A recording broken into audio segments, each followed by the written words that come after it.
Well, thank you very much, Vice Chancellor Haley, for his excellent introduction to my presentation. Good afternoon, everyone, and my greetings to all participants. My name is Kim In-chol, President of Hankuk University of Foreign Studies, also known as HUFS, H-U-F-S. And I'm very glad to be here at the 12th QS Airport. I would like to thank QS Asia CEO Mandy Mock and faculty members at UNIMAP and Mr. Ben Sauter from QS Intelligence Unit for giving me a chance to take part in a forum of global exchanges between distinguished universities. Well, I took a red-eye flight to arrive here so early in the morning with my colleagues, Professor Yuna Lee. She is in charge of public relations and promotion at HUFS, and Dean Chang Ji-ho. He is in charge of planning and coordination and budgeting of Hankuk University of Foreign Studies. We are not in our best condition, in fact, although I am quite good.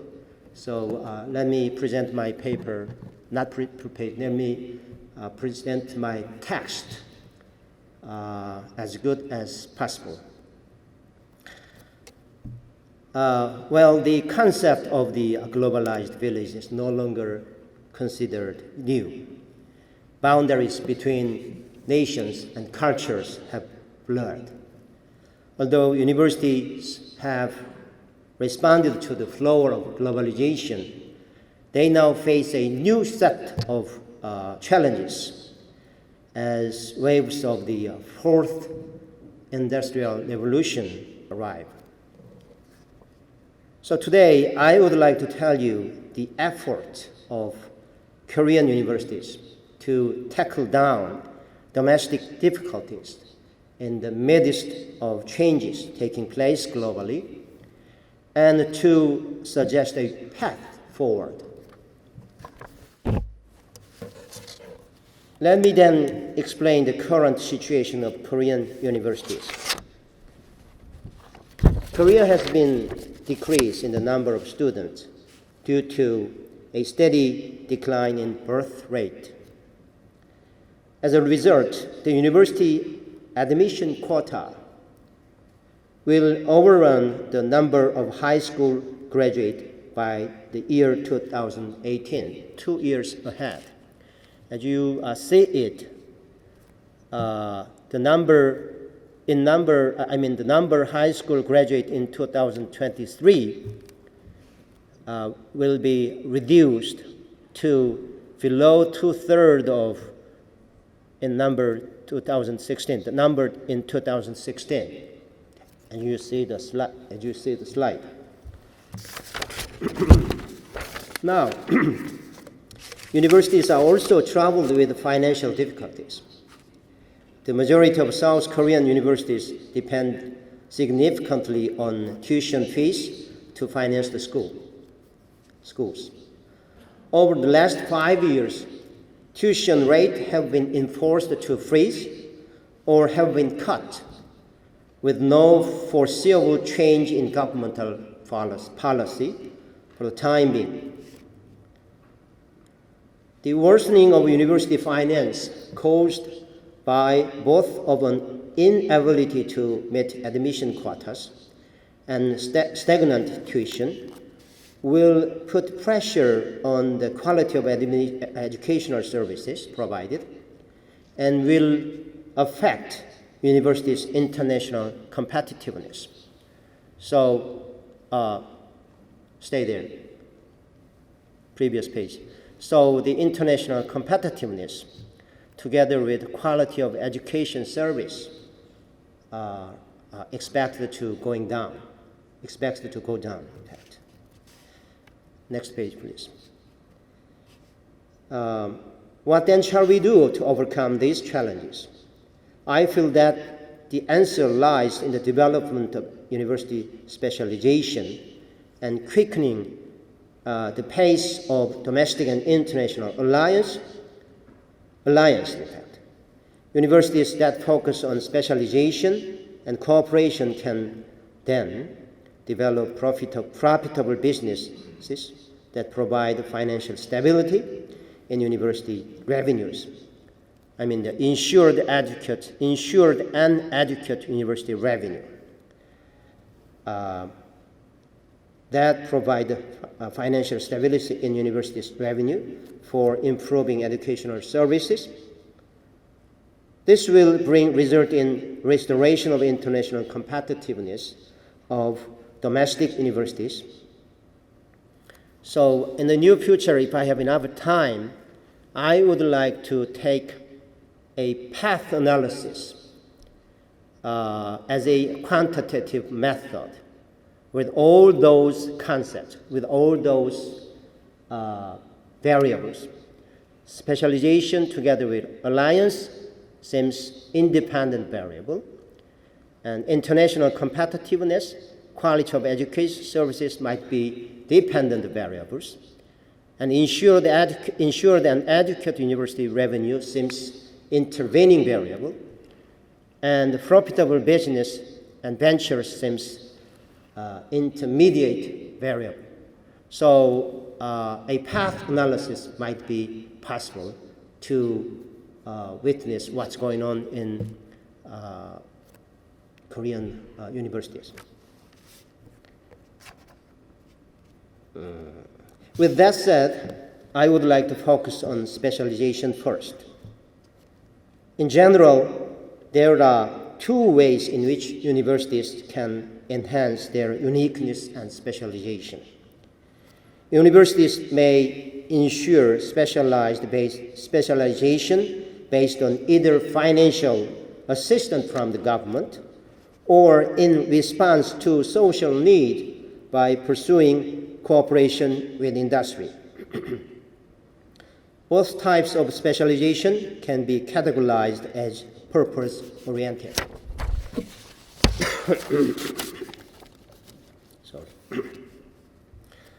I will now highlight some examples of financially supportive projects provided by the Korean government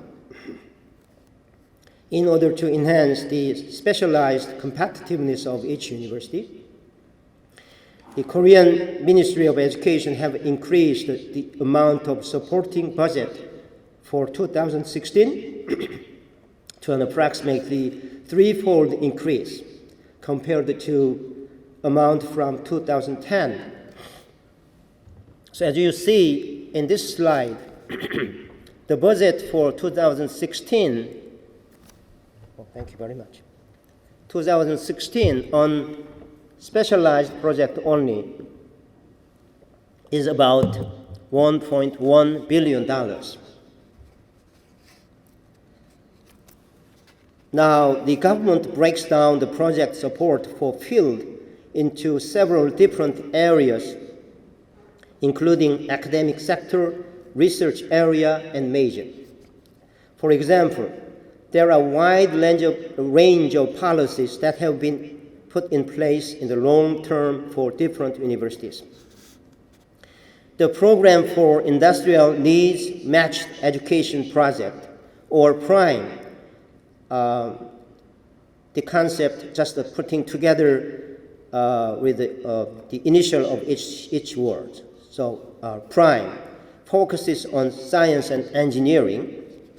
The Initiative for College of Humanity, Research and Education project, or CORE, support research in humanities.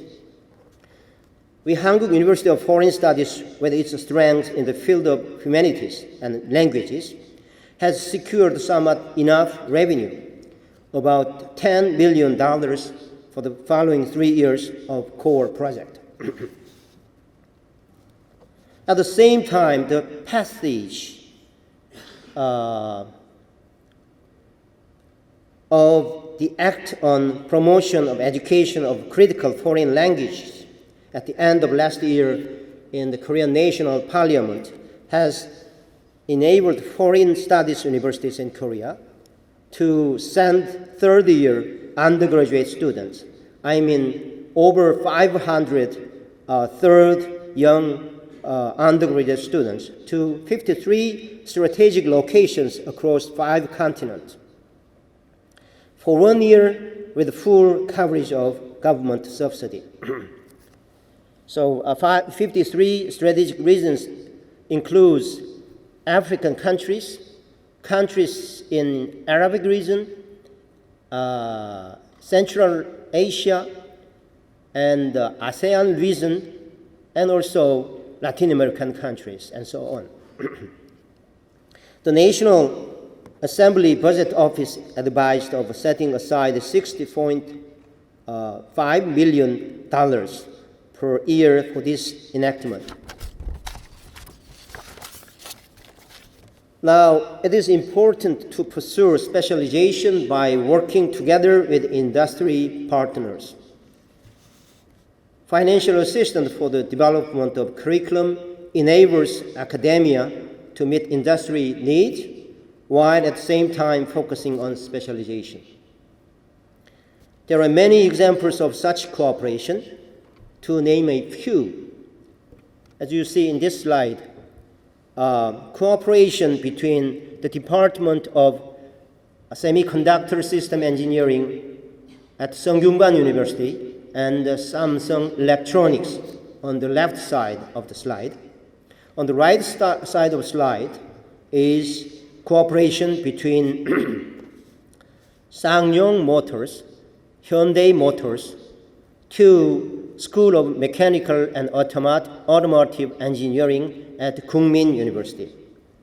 Both cases are very well known, most well known in fact, well known in Korea.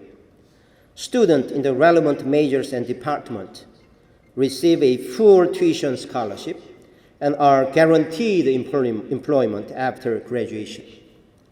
A huge amount of research grant is given to the respective department as well.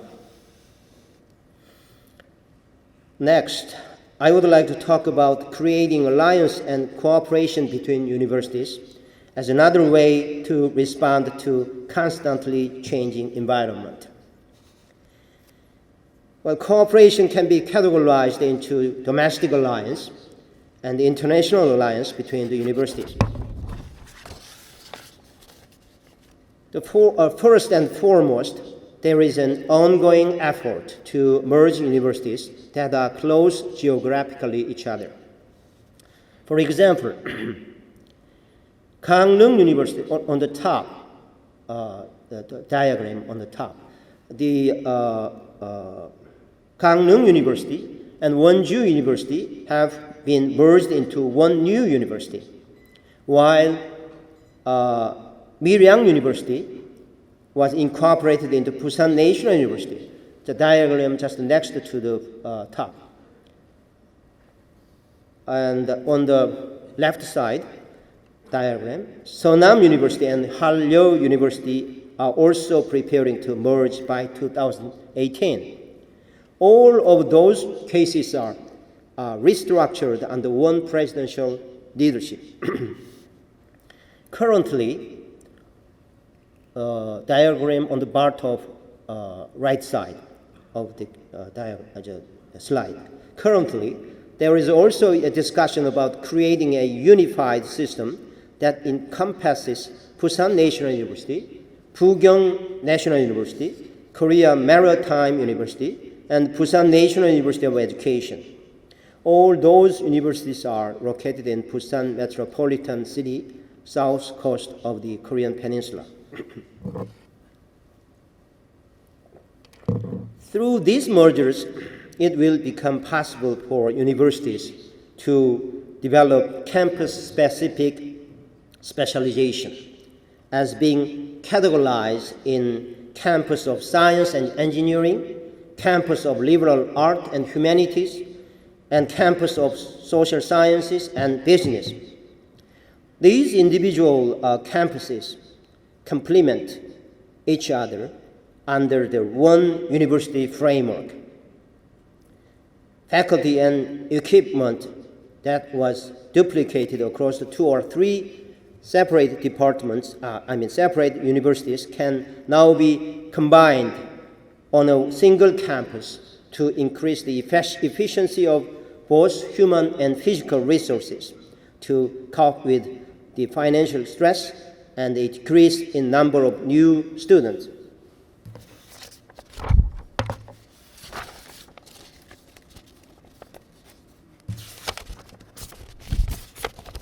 Next page, please. Thank you.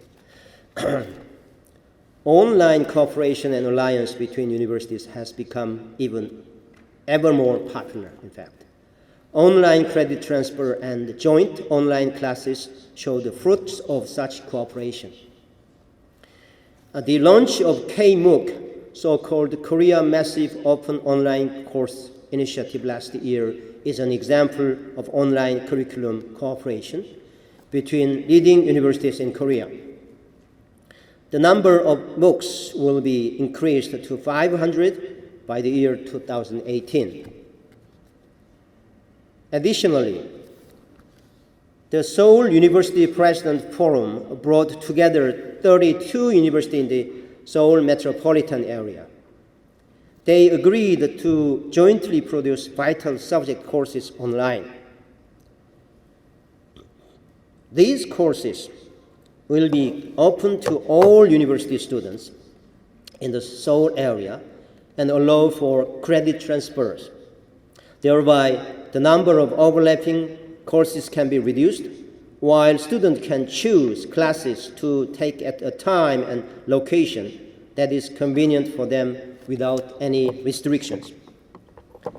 Moreover, the forum is considering of allowing exchanges of open courseware lectures, which will be developed among 4 university groups of East, West, North, South in Seoul metropolitan city. So, previous please.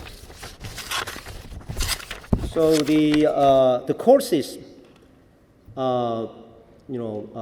produced by the Eastern University Group might be open to the student in Western area in exchange for another couple of courses produced by the Western University Group. So this is the kind of course exchanges, online or cyber online as well as offline. It doesn't matter.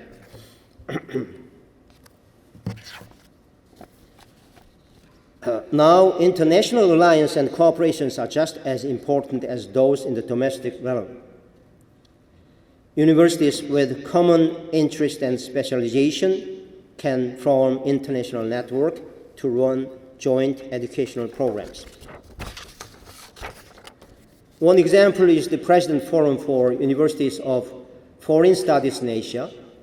This brought together 11 foreign studies universities in the Asian region in Seoul last March. The forum agreed to discuss about allowing students from Vietnam, Mongolia, China, Japan, Korea, and Uzbekistan to study in the sister universities of their respective majors. This agreement will be named a 3+1 student exchange program. As I'm sure you already knew it, 3+1 student exchange program literally means that the student will spend 3 years in their home university and a year in a sister university abroad. There is also a discussion of creating online classes and offering them jointly. One idea was to create an Asia language MOOC, where Hankuk University of Foreign Studies would offer online classes on Korean, Beijing Foreign Studies University, or the Shanghai International Studies University would offer classes in Chinese, and Tokyo University of Foreign Studies would offer classes in Japanese, open to all students around the world. This is our first step marching toward our ultimate goal, that is Asia LMOOC.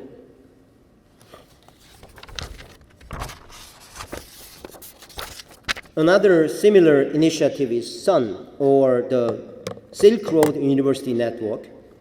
This network, which includes 50 institutions from 39 cities across 22 countries along the ancient Silk Road, is currently pursuing the creation of an Asian Erasmus program similar to the one in Europe. Under the SUN's umbrella, SUN's umbrella, each university can negotiate with another university by signing student exchange agreement on one university basis. This is similar in concept to FTAs signed between nations. I'm sorry.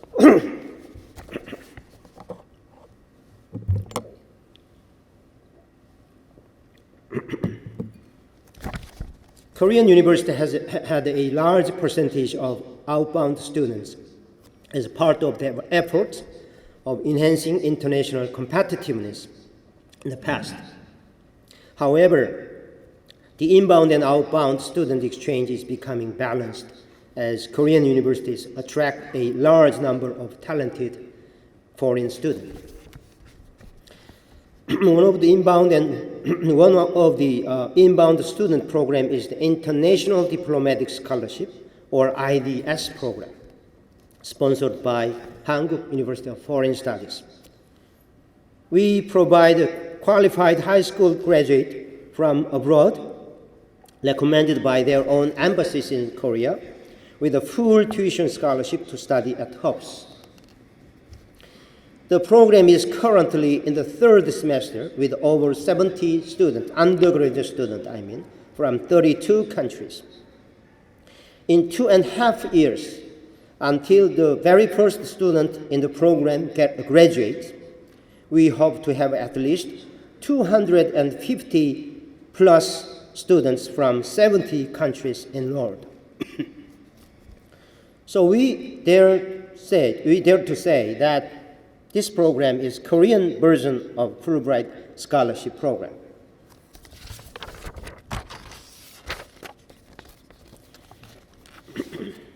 Now, let me go on to the ways of overcoming financial difficulties. Korean universities will no longer be able to depend entirely on student tuition for financial security. As such, universities have been turning their interest toward profitable businesses and ventures in order to resolve tough financial stress. There have been many cases by virtue of successful specialization and alliance with profitable business ventures that have turned such struggle into advantages. As you can see in slide, Hanyang University, Inha University, Postec, KAIST, Seonggyungwan University, Gwangun University. I should have put the Postec above the Hanyang University in this slide, just because my friends, Professor Seo-hee-ho from Postec, sit down there and listen to what I'm saying. So Postec is prominent in this respect among those universities, in fact. So those universities are often mentioned examples of universities generating profits from their own specialized field, such as ICT, BT, mechanical engineering, and new materials engineering. Those universities have become successful at generating revenue by hosting R&D centers run by leading companies and sharing in subsequent profit derived from patents and intellectual property rights, mostly in the field of science and engineering. There are some other universities that also became successful in undertaking other types of profit-gaining businesses and ventures.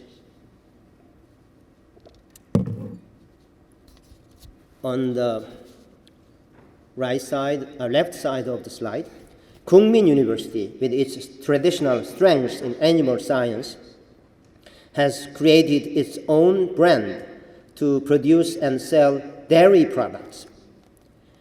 Kookmin left one is about Konkuk University. Right side case is on Kookmin University. Kookmin University has been seeking revenues from natural cosmetic products made by graduate students as a part of business incubation project.